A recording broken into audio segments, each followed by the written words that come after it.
This is Ranjit Kumar Jha, and you are watching your beautiful सा channel PPDRKJ यानी physics point Darbhanga. Guys, जैसा कि अभी class 10 का मैग्नेटिज्म का सीरीज चल रहा है, जहां पर अभी अपन लोग पहुंच चुके हैं लेक्चर नंबर 10 पे। तो मैं मेंशन कर देता हूं क्लास 10 लेक्चर नंबर 10।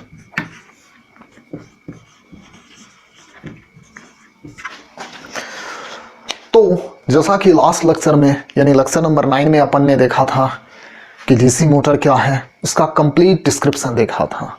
बहुत ही इंपॉर्टेंट क्वेश्चन है सीबीएसई के लिए as well as state board के लिए भी। तो लास्ट लेक्चर जरूर देखना डीसी मोटर क्या है। चलिए आज अपन लोग एक इंपॉर्टेंट टॉपिक से लेक्चर को स्टार्ट करते हैं। तो हेडिंग लगाइए इलेक्ट्रोमैग्नेटिक इंडक्शन।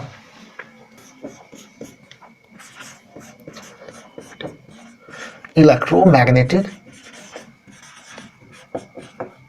इंडक्शन।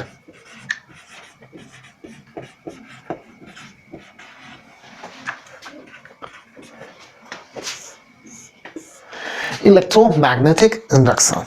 तो लेक्चर को तो स्टार्ट करेंगे, उससे पहले मैं जानकारी कुछ आपको शेयर करना चाहता हूं कि यहाँ का इस लेक्चर कंप्लीटली बेस्ड ऑन होता है आपका एनसीईआरटी और एचसी वर्मा, जहां पर ईच एनसीईआरटी और ईच एचसी वर्मा का क्वेश्चन भी सोल्व करा जाता है।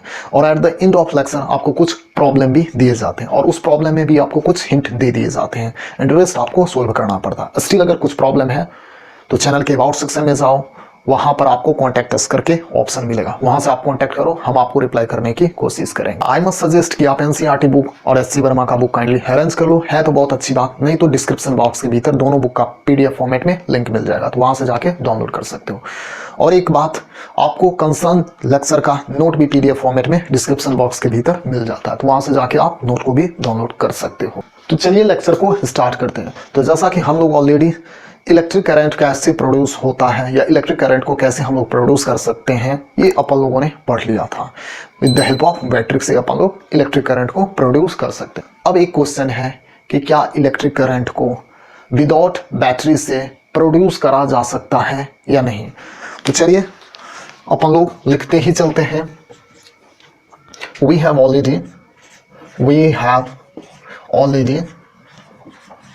Already learned that how to produce electric current तो with the help of battery। किससे? तो with the help of battery से, with the help of battery। अब रहा क्वेश्चन कि can electric current produced without battery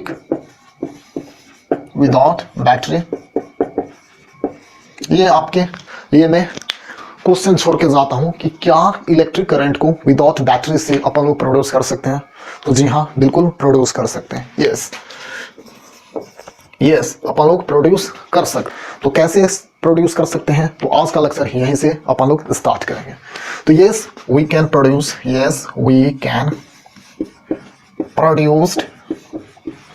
electric current without battery।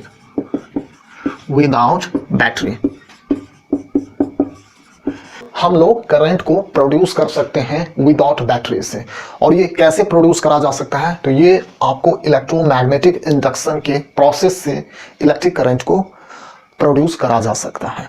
और उस current को मेजर करने के लिए अपन लोग क्या यूज करते हैं, and to detect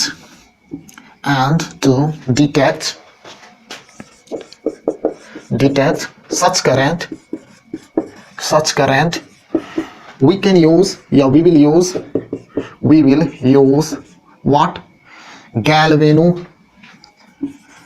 galvanometer और galvanoscope।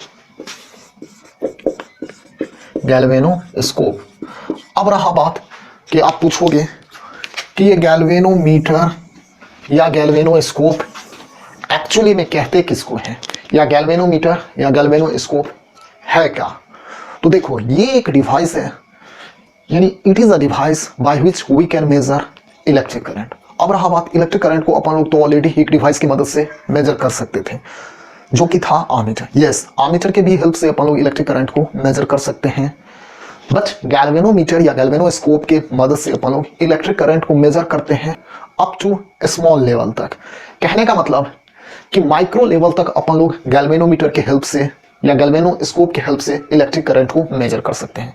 और एक बात, आर्मेचर के हेल्प से आप ओनली फाइंड कर सकते हो कि गिवन सर्किट में इलेक्ट्रिक करंट है या नहीं, बट गैल्वेनोमीटर के हेल्प से या गैल्वेनोस्कोप के हेल्प से आप ये फाइंड कर सकते हो कि गिवन सर्किट में करंट है या नहीं है, ये भी फाइंड कर सकते हो, एज वेल एज करंट का डायरेक्शन भी आप फाइंड कर सकते हो कि किस डायरेक्शन में इलेक्ट्रिक करंट का फ्लो हो रहा है। बट आमीटर में आप ऐसा नहीं कर सकते हो। अगर सपोज करो कि सर्किट में अब माइन्यूट करंट फ्लो हो रहा है तो आमीटर आपको रीडिंग नहीं दे सकता, बट गैल्वेनोमीटर आपको एक्यूरेट रीडिंग देगा और किस डायरेक्शन में फ्लो कर रहा है वो भी आपको रीडिंग देगा। तो चलिए गैल्वेनोमीटर के बारे में थोड़ा सा जानकारी अपन को मिल गया तो वो लिख लेते हैं।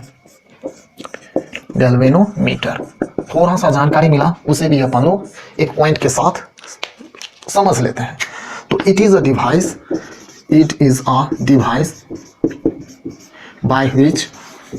by which we can measure क्या चीज, electric current up to micro level.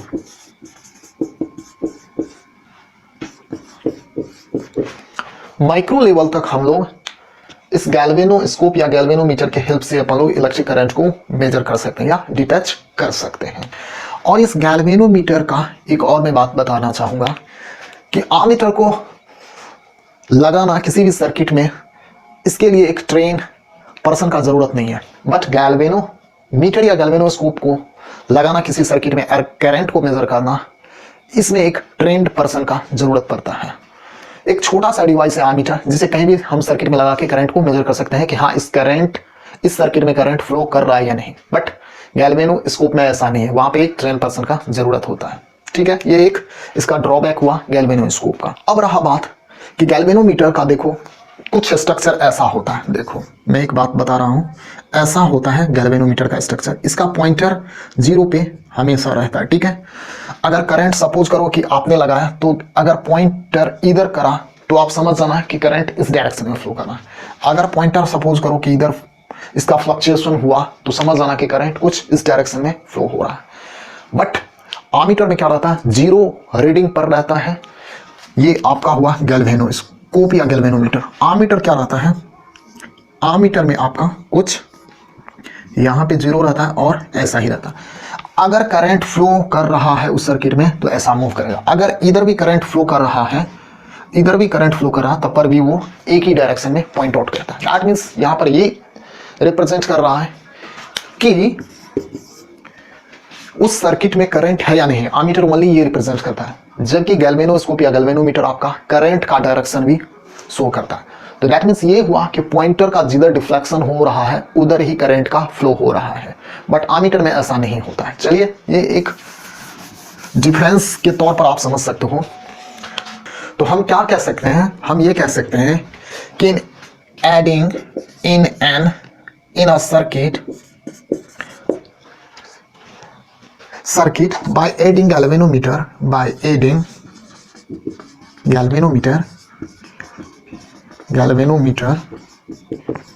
if its needle gets deflected,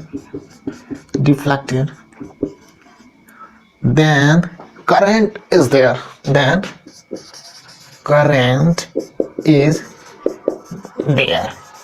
and direction of current in circuit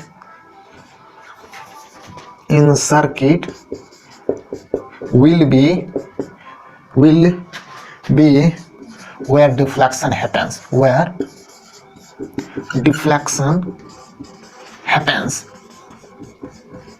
मतलब ये हुआ कि जिधर गैल्वेनोमीटर का पॉइंटर डिफ्लेक्ट करता है उसी डायरेक्शन में करंट का फ्लो है उस पर्टिकुलर सर्किट में। तो वही हमने यहां पर मेंशन करा है। चलिए मैं थोड़ा मार्कर को इंक पिला देता हूं।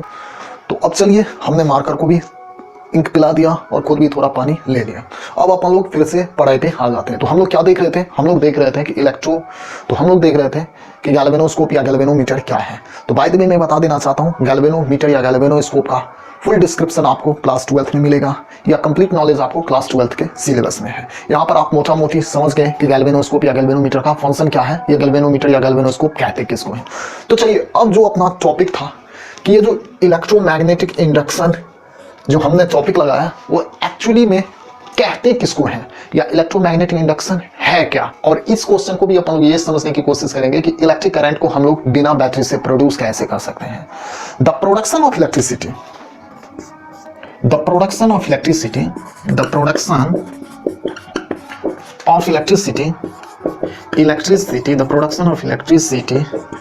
कहां से? तो from magnetism is called as what? is called as electromagnetic induction.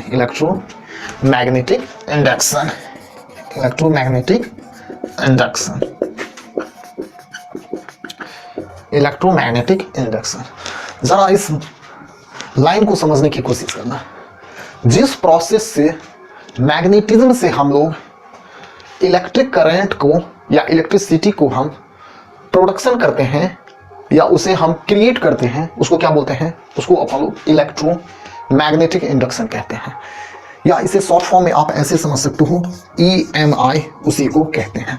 यानी प्रोडक्शन ऑफ इलेक्ट्रिसिटी या production of electric current from magnet या from magnetic effect is called as what? तो इज कॉल्ड एज EMI, यानी electromagnetic induction या electromagnetic induction उसे कहते हैं। अब इसको मैं जरा एक एग्जाम्पल के थ्रू समझाने की कोशिश करूंगा, तो जरा एग्जाम्पल को आप केयरफुली समझने की कोशिश करना।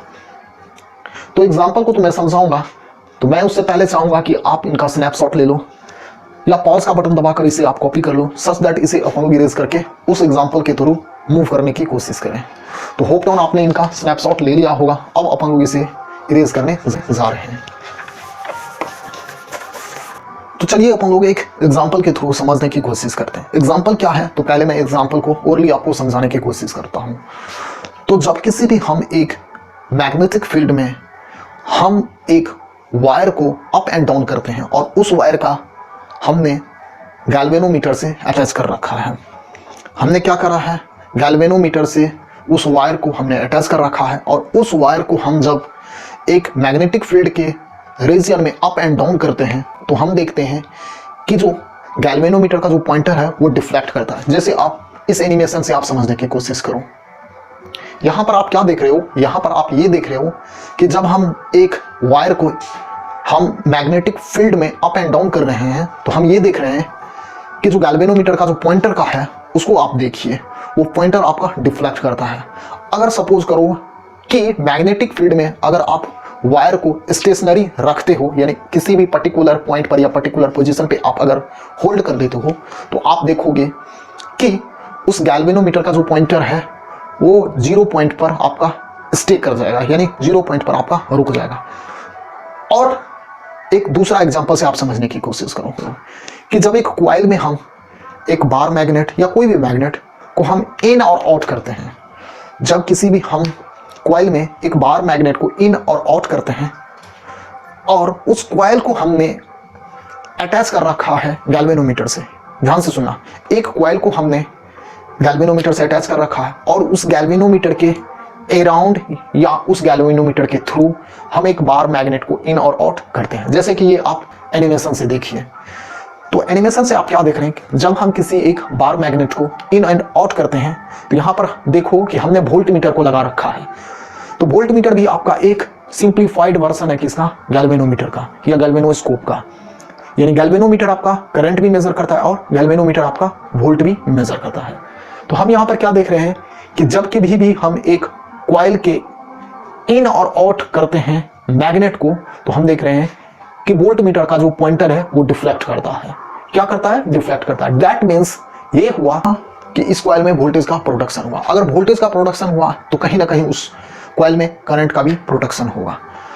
और ये जो कॉइल में जो करंट या इलेक्ट्रिक करंट प्रोड्यूस हुआ है या आया है, उस करंट को अपन लोग क्या बोलते हैं, उस करंट को अपन लोग इंड्यूस्ड करंट बोलते हैं। क्या बोलते हैं, ये जो कॉइल में या ये जो वायर में जब हमने मैग्नेटिक फील्ड में उसे अप एंड डाउन करा है, या एक कॉइल में हमने बार मैग्नेट को हेल्प से इन एंड आउट करा है, तो हम क्या देखते हैं कि कॉइल में या वायर में इलेक्ट्रिक करंट प्रोड्यूस हो जाता है।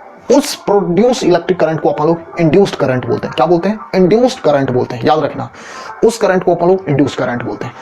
और इस फेनोमेना को या इस प्रोसेस को सबसे पहले किसने डिस्कवर करा था, तो इस प्रोसेस को सबसे पहले माइकल फैराडे ने डिस्कवर करा था। तो एक बात की जानकारी और भी मैं यहाँ पर शेयर करना चाहूंगा कि माइकल फैराडे के पास कोई भी फॉर्मल डिग्री वगैरह नहीं था, वो ओनली शॉप की दुकान में बुक बाइंडिंग करा करता था, उनके पास कोई फॉर्मल डिग्री वगैरह नहीं था। हाँ, लेटर ऑन एक प्रोफेसर का वो असिस्टेंट के रूप में काम भी करा, जब वो बराबर उन प्रोफेसर का लेक्चर वो सुना करता था। तो ये सब कुछ स्टोरीज वगैरह है माइकल फैराडे का। तो चलिए मैं वही एक्सपेरिमेंट को जो हमने यहाँ पर परफॉर्म करा है उसको यहाँ पर मैं एक स्टेप में लिख देना चाहूँगा। तो व्हेन वी मूव, तो जो हमने आपको ओरली समझाया उसी को यहाँ पर हमने रिटन फॉर्मेट में लिख दिया। क्या लिखा कि जब हम मूव अप एंड डाउन करते हैं किसको, वायर को, कहाँ पर, मैग्नेटिक फील्ड में, तो करंट आपका डेवलप हो जाता है किसमें, वायर में। या दूसरा एग्जांपल हमने क्या बताया कि जब हम मैग्नेट को मूव इन या आउट करते हैं, इन या आउट करते हैं किसमें, तो कॉइल में, जो कि कॉइल किससे बना रहता है, एक वायर से, तो तब पर भी हम देखते हैं कि उस कॉइल में क्या है, इलेक्ट्रिक करंट प्रोड्यूस हो जाता है। उस कॉइल में क्या हो जाता है, इलेक्ट्रिक करंट प्रोड्यूस हो जाता है। तो ये सब एग्जांपल है किसका, ये सब एग्जांपल है इलेक्ट्रोमैग्नेटिक इंडक्शन का। किसका एग्जांपल है, इलेक्ट्रोमैग्नेटिक इंडक्शन का।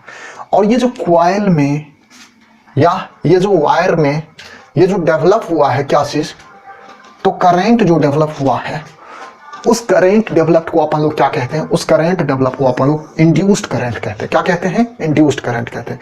यानी the current produced in a wire और coil is called as what, is called as induced current. ठीक है। और जैसा कि हमने बताया था कि हम मैग्नेट में जब तक अप एंड डाउन कॉइल को करते रहेंगे, या मैग्नेट को जब तक हम इन एंड आउट करते रहेंगे कॉइल में, तभी तक गैल्वेनोमीटर का पॉइंटर डिफ्लेक्ट होता रहेगा। अगर हम मैग्नेट को इन कॉइल में ही अगर हम एट अ फिक्स पॉइंट पर हम होल्ड कर लेते हैं, तो पॉइंटर फिर डिफ्लेक्ट नहीं करता, वो अगेन जीरो पर आ जाता है। तो दैट मीन्स उस पर्टिकुलर टाइम के लिए उस कॉइल में करंट नहीं प्रोड्यूस होगा। या जब तक हम इस वायर को मैग्नेटिक फील्ड में अप एंड डाउन करते रहेंगे, तभी तक उस वायर में इलेक्ट्रिक करंट प्रोड्यूस होगा। और ये जो प्रोड्यूस्ड होता है उस वायर में करंट, उस करंट को अपन लोग इंड्यूस्ड करंट कहते हैं। और इस इंड्यूस्ड करंट को अपन लोग मेजर किससे करते हैं, तो उस इंड्यूस्ड करंट को अपन लोग मेजर करते हैं गैल्वेनोस्कोप या गैल्वेनोमीटर से। हाँ, आप आमीटर से भी मेजर कर सकते हो, बट गैल्वेनोमीटर आपका एग्जैक्ट वैल्यू भी कहता है। और अगर माइक्रो लेवल पर या छोटे अमाउंट में इलेक्ट्रिक करंट प्रोड्यूस हुआ है, तो आमीटर आपको रीडिंग नहीं भी बताएगा। तो यही हमने आपको जो ओरली बताया था, यहां पर हमने उसे लिखा है। तो इसका अगर आप कंक्लूजन देखना चाहते हो, तो इसका कंक्लूजन क्या निकलता है, इसका कंक्लूजन यही निकलता है कि whenever there is a relative motion between किसका किसका, तो मैग्नेट का और वायर का, या मैग्नेट का और कॉइल का। तो whenever there is a relative motion between magnet and coil, then current is induced in a coil, is called as what, to is called as induced current, and the process is called as what, to and the process is called as electromagnetic induction। यानी हम ऐसे कह सकते हैं, due to changing the effect of magnetic या due to changing the magnetic effect, a current is induced in coil or wire, is called as what, to is called as electromagnetic induction या EMI। क्या बोल सकते हैं, whenever there is a change in magnetic effect and the current induced in a coil is called as induced current, and the process is called as what, the process is called as electromagnetic induction। तो चलिए उसको भी हम यहाँ पर mention कर ही देता हूँ। तो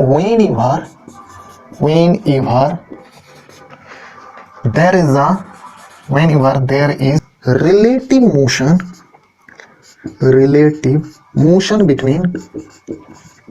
motion between magnet and coil, magnet and coil, magnet and coil हमने यहां पर सिंपली मेंशन ही कर दिया है। अब चाहो तो पहले एग्जांपल में हमने क्या देखा था, पहले एग्जांपल में हमने देखा था कि हम कोई कंडक्टर है या वायर है उसको अप एंड डाउन कर रहे हैं और मैग्नेट को हमने फिक्स रखा था। दूसरे एग्जांपल में हमने क्या देखा है कि इस दफा हम मैग्नेट को मूव कर रहे हैं और वो जो कंडक्टर है उसे हमने फिक्स रखा है। तो इसका मतलब ही हुआ ये कि जब रिलेटिव मोशन हो किसके किसके बीच में, मैग्नेट और कंडक्टर के बीच में, यहां पर मैंने कॉइल लिखा है तो डोंट वरी इसके टर्म के बारे में। तो जब रिलेटिव मोशन हो in between magnet and coil, then a current is induced, then current is induced, current is induced, induced किस में, तो इन अ कॉइल में, इन अ कॉइल। और ये करंट इंड्यूस्ड हुआ है कैसे, तो due to changing the magnetic effect, due to changing the magnetic effect, magnetic effect. ये मैग्नेटिक इफेक्ट के चेंज होने के कारण ये जो इंड्यूस्ड करंट किस में डेवलप हुआ है, कॉइल में डेवलप हुआ है। Current is induced in a coil में, किसके कारण, तो मैग्नेटिक इफेक्ट के चेंजिंग के कारण। इस प्रोसेस को अपन लोग क्या कहते हैं, इस प्रोसेस को अपन लोग इलेक्ट्रोमैग्नेटिक इंडक्शन कहते हैं। Is called as electromagnetic induction, electromagnetic induction और EMI, ठीक है। होप डोंट आप EMI क्या है या इलेक्ट्रोमैग्नेटिक इंडक्शन क्या है समझ गए हैं। इलेक्ट्रोमैग्नेटिक इंडक्शन यानी इस बात पर आप ध्यान दो कि इलेक्ट्रोमैग्नेटिक इंडक्शन से हम लोग क्या सीखें। इलेक्ट्रोमैग्नेटिक इंडक्शन से हम लोग ये सीखें कि यहाँ पर करंट का क्या हो रहा है, प्रोडक्शन हो रहा है। यानी इलेक्ट्रोमैग्नेटिक इंडक्शन से हम लोग ये सीख रहे हैं कि करंट का यहाँ पर क्या हो रहा है, प्रोडक्शन हो रहा है। यानी हम ये कह सकते हैं कि EMI के चलते इलेक्ट्रिक करंट का जनरेशन हो रहा है। क्या हो रहा है, इलेक्ट्रिक करंट का जनरेट हो रहा है यहाँ पर, या प्रोडक्शन हो रहा है। तो हम ऐसा कह सकते हैं कि दिस प्रोसेस, कौन सा प्रोसेस, तो इलेक्ट्रोमैग्नेटिक इंडक्शन, यानी this process is helped in generation of electric current. क्या कह सकते हैं कि this process is helped in generation of electric current. तो चलिए ये भी पॉइंट आप जरा मेंशन कीजिए। इसके बाद जो मैं पॉइंट बताऊंगा वो आप समझ जाओगे कि कहां से ये टॉपिक उठा है। तो दिस प्रोसेस यानी दिस डिस्कवरी हेल्प्स इन क्या चीज, प्रोडक्शन या जनरेशन ऑफ प्रोडक्शन और जनरेशन ऑफ व्हाट, तो इलेक्ट्रिक करंट। ध्यान से देखते चलना, ये जो प्रोसेस था या ये जो डिस्कवरी था, किसका डिस्कवरी, तो इलेक्ट्रोमैग्नेटिक इंडक्शन का जो डिस्कवरी था, ये हेल्प करा किस में, तो ये हेल्प करा इलेक्ट्रिक करंट के जनरेशन में या प्रोडक्शन में। ये किसको हेल्प करा, तो इलेक्ट्रिक करंट के जनरेशन में या प्रोडक्शन में। तो इसीलिए जनरेटर जो है आपका बेस्ड ऑन किस पर है, तो generator is based on EMI। किस पर है, तो generator is based on generator is based on EMI। ठीक है। अब रहा बात कि पूछोगे कि जनरेटर किसको कहते हैं, तो जनरेटर को हम नेक्स्ट लेक्चर में आपको कवर कर देंगे और ये आपके सिलेबस में भी है। तो जनरेटर को मैं नेक्स्ट लेक्चर में आपको कवर कर दूंगा। तो अब यहां पर एक बात उठता है कि क्या only generator he based on है आपका EMI, तो नहीं, बहुत सारे एप्लीकेशन है EMI पर बेस्ड। जैसे आपका ट्रांसफार्मर भी बेस्ड है किस पर, तो EMI पर, और भी है यानी transformer transformer is based on EMI. ठीक है, तो इस ट्रांसफार्मर को भी मैं उससे नेक्स्ट लेक्चर में आपको कवर कर दूंगा। जनरेटर के बाद मैं ट्रांसफार्मर को क्लियर कर दूंगा, तो अभी आपको घबराने की बात नहीं है। ट्रांसफार्मर और जनरेटर वैसे भी आपका बहुत इंपॉर्टेंट है सीबीएसई के लिए और स्टेट बोर्ड के लिए, तो इसको सेपरेट में वीडियो बना दूंगा, वहां से आप देख लेना। तो चलिए, ट्रांसफार्मर और जनरेटर के बारे में तो हम नेक्स्ट लेक्चर में देखेंगे। अभी अपन लोग जो ये देख रहे थे, क्या इंड्यूस्ड करंट जो अपन लोग देख रहे थे, इसके बारे में आज अपन लोग और जानने की कोशिश करते हैं।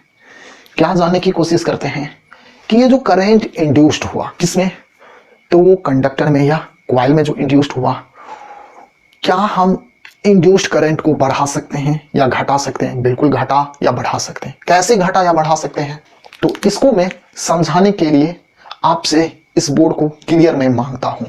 तो इस बोर्ड को क्लियर तभी होगा जब इसका आप स्नैपशॉट या पॉज का बटन दबाकर आप राइट डाउन कर लोगे अपने नोटबुक में। तो होप डाउन आपने इसको राइट डाउन कर लिया होगा या नोटबुक में कॉपी कर लिया होगा। अब अपन लोग इसे इरेज करके ये इंड्यूस्ड करंट के बारे में समझेंगे। तो चलिए समझ लेते हैं इंड्यूस्ड करंट के बारे में इसे इरेज करके। तो अब चलिए थोड़ा बहुत इंड्यूस्ड करंट के बारे में जानने की कोशिश करें। तो हालांकि इंड्यूस्ड करंट का फुल डिटेल आपके सिलेबस के अकॉर्डिंग नहीं है, तो हम यहाँ पर फुल उसका डिस्कशन नहीं करेंगे, बट कुछ पॉइंट जानने की कोशिश करेंगे कि इंड्यूस्ड करंट के बारे में। तो देखिए, ये जो इंड्यूस्ड करंट है, इंड्यूस्ड करंट है, ये हमें मिला कैसे? तो ये हमें मिला तो जब हम किसी भी कंडक्टर को मैग्नेटिक फील्ड के रिस्पेक्ट में उसका मोशन होता हो, या मैग्नेट और कंडक्टर के बीच में कहीं ना कहीं रिलेटिव मोशन हो, तो कॉइल में या कंडक्टर में जो करंट प्रोड्यूस्ड होता है उसी को अपन लोग इंड्यूस्ड करंट कहते हैं। उसी को क्या अपन लोग कहते हैं? इंड्यूस्ड करंट कहते हैं। अब रहा बात कि इंड्यूस्ड करंट ज्यादा कब होगा, या when induced current will be more. तो ऑब्वियसली है, जितना स्ट्रेंथ मैग्नेटिक फील्ड का होगा उतना ही इंड्यूस्ड करंट होगा। तो मतलब ये है कि पहला पॉइंट ये हमसे निकलता है कि more is the strength of magnetic field, more will be क्या चीज? Induced current.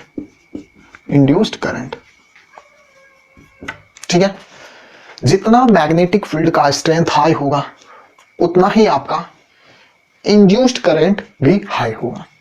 दूसरा हम क्या देखते हैं कि हमने क्या देखा था कि कंडक्टर को अपन लोग मैग्नेटिक फील्ड के परपेंडिकुलरली हम मूव करते हैं, तो गैल्वेनोमीटर का जो पॉइंटर है वो डिफ्लेक्ट होता है, मोर डिफ्लेक्ट होता है। जरा सा उसको आप टिल्ट करते हो और उतना ही डिस्टेंस में अगर आप उसको मूव करते हो और उसी स्पीड से, तब पर भी आप देखोगे कि गैल्वेनोमीटर का जो पॉइंटर का डिफ्लेक्शन है वो लेस डिफ्लेक्ट करता है। दैट मीन्स क्या हुआ कि ये हुआ कि induced current will be maximum, induced current will be maximum when it moves perpendicularly to magnetic field। ठीक है, इंड्यूस्ड करंट तभी मैक्सिमम होगा, ध्यान देना, इंड्यूस्ड करंट चाहे कॉइल हो या कंडक्टर हो, उस कॉइल या कंडक्टर में तभी मैक्सिमम होगा जब उस कॉइल या कंडक्टर का रिलेटिव मोशन कैसा होगा? परपेंडिकुलरली मैग्नेटिक फील्ड के हो। अगर आप कॉइल को मूव कराते हो तो मैग्नेटिक फील्ड के परपेंडिकुलरली आप मूव कराओगे तो उस कॉइल में मैक्सिमम करंट प्रोड्यूस होगा या इंड्यूस्ड होगा। अगर आप मैग्नेट को मूव कराते हो तो कॉइल के परपेंडिकुलरली मूव कराओ, या अगर आप कॉइल को मूव कराते हो तो मैग्नेट के परपेंडिकुलरली आप मूव कराओ, तभी उस कॉइल में करंट जो इंड्यूस्ड होगा वो मैक्सिमम होगा। तीसरा क्या है कि जितना तेजी से आप मूव कराओगे किसको, चाहे क्वाइल को या मैग्नेट को, यानी रिलेटिव मोशन जितना ही हाई स्पीड में होगा उतना ही उस क्वाइल में जो करंट इंड्यूस्ड होगा वो मैक्सिमम होगा। यानी हम ये कह सकते हैं कि induced current will be more या will be maximum when relative motion between coils and magnet less, या relative motion between coil and magnet timeless. इसका मतलब ये हुआ कि रिलेटिव मोशन का टाइम जो है अगर जितना कम हो तो इंड्यूस्ड करंट उतना ही हाई होगा। कहने का मतलब जितना तेजी में आप क्वाइल्स को या मैग्नेट को मूव करते हो इंड्यूस्ड करंट उतना ही मैक्सिमम होगा। और क्या हम इंड्यूस्ड करंट को मैक्सिमम कर सकते हैं, तो क्वाइल में जितना ज्यादा आप नंबर्स ऑफ टर्न्स को इंक्रीज कर देते हो करंट उतना ही हाई प्रोड्यूस होगा। यानी induced current will be more when numbers of turns of coil more। इसका मतलब ये हुआ कि क्वाइल्स का जो टर्न्स है उस टर्न्स को आप जितना हाई रखते हो उस क्वाइल में जो करंट इंड्यूस होता है वो उतना ही हाई होगा। इन स्टेप से हम इंड्यूस्ड करंट को हम हाई कर सकते हैं। तो ये कुछ स्टेप्स था। अब रहा बात कि हम जानते हैं कि करंट का भी कुछ डायरेक्शन होता है, बिल्कुल होता है। कभी हमने देखा कि मैग्नेट का अगर हम साउथ पोल को एंटर करते हैं सेम क्वाइल्स में, तो जो गैल्वेनोमीटर का जो पॉइंटर का है वो डिफ्लेक्शन किसी पर्टिकुलर डायरेक्शन में होता है। अगर हम वही स्पीड से वही मैग्नेट को उसी क्वाइल में उसी नंबर्स ऑफ टर्न्स में अगर हम नॉर्थ पोल को एंटर करते हैं तो जो पॉइंटर का डिफ्लेक्शन लेट प्रीवियसली अगर राइट डिफ्लेक्ट कर रहा था तो इस दफा आप देखोगे कि पॉइंटर का डिफ्लेक्शन लेफ्ट में डिफ्लेक्ट करता है। तो इसका मतलब क्या हुआ कि कहीं ना कहीं करंट का डायरेक्शन बदल रहा है। और करंट का डायरेक्शन कैसे बदलता है, तो करंट का डायरेक्शन कहीं ना कहीं मैग्नेटिक फील्ड की वजह से बदलता है। तो अब रहा बात कि जो क्वाइल्स में या कंडक्टर में जो करंट इंड्यूस्ड हुआ इसका डायरेक्शन हम लोग कैसे फाइंड आउट करेंगे। तो इसका डायरेक्शन को फाइंड आउट करने के लिए आपको यूज करना है फ्लेमिंग का राइट हैंड रूल। क्या यूज करना है, फ्लेमिंग का राइट हैंड थंब रूल बोलो या फ्लेमिंग का राइट हैंड रूल बोलो। तो to find the direction of induced current, to find the direction of induced current in conductor या क्वाइल, कंडक्टर और क्वाइल, वी विल यूज क्या चीज, तो Fleming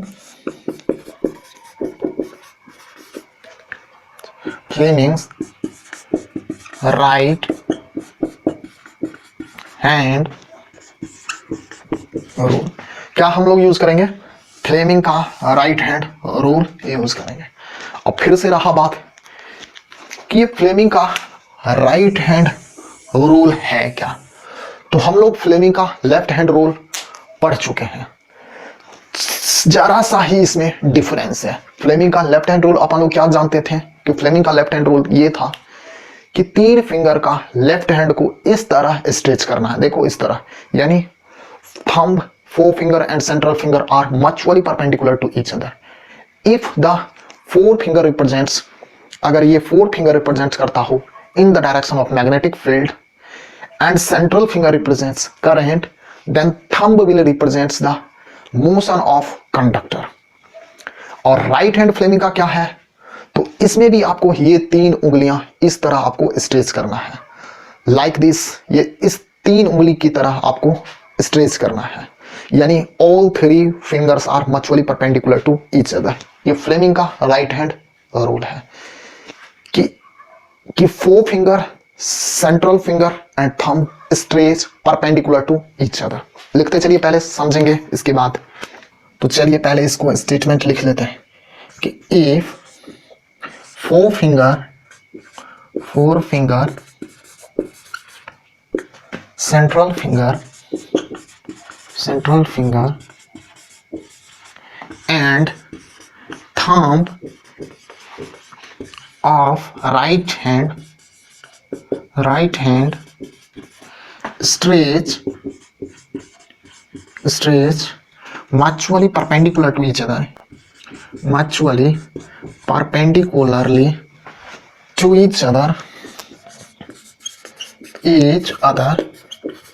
such that four finger represents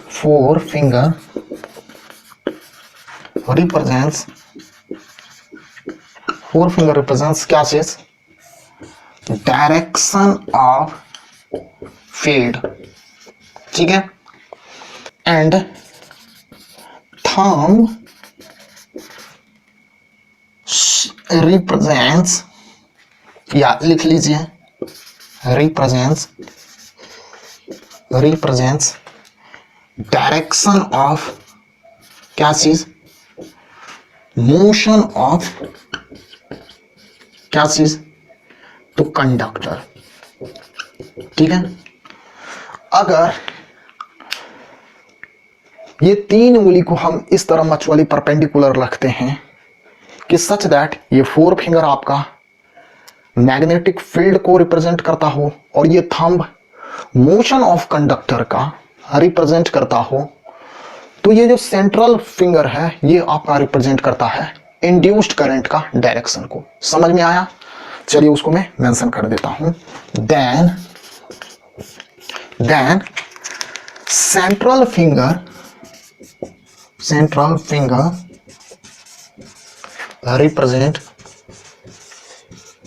represents direction of induced current, ठीक है। इसका ये मतलब हुआ कि राइट हैंड को सिंपली आप ऐसे ही याद रखो, फ्लेमिंग का राइट हैंड रूल है क्या, जिस तरह लेफ्ट हैंड फ्लेमिंग का क्या था कि फोर फिंगर वहां पर भी फील्ड को रिप्रेजेंट करता था, इसमें भी राइट हैंड में फोर फिंगर आपका फील्ड को रिप्रेजेंट करता है। बट इसमें दिया क्या गया है कि अगर राइट हैंड का थंब आपको मोशन ऑफ कंडक्टर को रिप्रेजेंट करता हो, तब ये जो सेंट्रल फिंगर है ये इंड्यूस्ड करंट को यहां पर शो करेगा। बट लेफ्ट हैंड में क्या था कि फील्ड अगर ये फोर फिंगर को रिप्रेजेंट करता हो और करंट अगर सेंट्रल फिंगर को रिप्रेजेंट करता हो, तब ये थंब का डायरेक्शन होता था, जिधर फोर्स लगता था उस कंडक्टर पर ये थंब रिप्रेजेंट करता था। बट यहां पर ये थंब और ये फोर फिंगर आपको फाइंड है, यानी मालूम है। इस सेंट्रल फिंगर को यहां पर आपको इन दो फिंगर को यूज करके आपको ये सेंट्रल फिंगर आपको यहां पर फाइंड आउट करना पड़ता है। बट लेफ्ट हैंड में क्या था कि फोर फिंगर और सेंट्रल फिंगर आपको मालूम था, थंब का डायरेक्शन से आप फाइंड करते थे कि मोशन किधर होगा कंडक्टर का। यहां पर ये थंब और ये फोर फिंगर आपको मालूम है, सेंट्रल फिंगर से आप ये फाइंड करते हो कि इंड्यूस्ड करंट का डायरेक्शन किधर है। तो यही कुछ फ्लेमिंग का लेफ्ट हैंड और राइट हैंड रूल है। तो यहीं पर मैं लेक्चर को आज एंड करूंगा। जाने से पहले मैं कुछ होमवर्क छोड़ के जाऊंगा। एनसीईआरटी में तो आपको आज के लेक्चर पर बेस्ड ऑन क्वेश्चन नहीं है, एससी वर्मा में आपका क्वेश्चन है। एससी वर्मा में क्या क्वेश्चन है कि व्हाट इज इलेक्ट्रोमैग्नेटिक इंडक्शन है। दूसरा आपका एक क्वेश्चन है कि what is Fleming right hand rule and what is Fleming left hand rule. और application of Fleming right hand rule क्या है वो अपन लोग नेक्स्ट लेक्चर में देखेंगे। और application of Fleming left hand rule हमने बता दिया था कि इलेक्ट्रिक मोटर में यूज करा जाता है। और फ्लेमिंग का राइट हैंड रूल कहां पर यूज करेंगे वो आपको हम नेक्स्ट लेक्चर में बताएंगे। और जाने से पहले मैं आपको फिर एक बात पूछना चाहूंगा कि अगर लेक्चर अच्छा लगा तो लाइक का बटन दबाना, अगर अच्छा नहीं लगा तो डिसलाइक का भी बताना और रीजन बताना, ताकि हम उसे इंप्रूव करने की कोशिश कर सकें। तो तब तक के लिए ऑल द वेरी बेस्ट।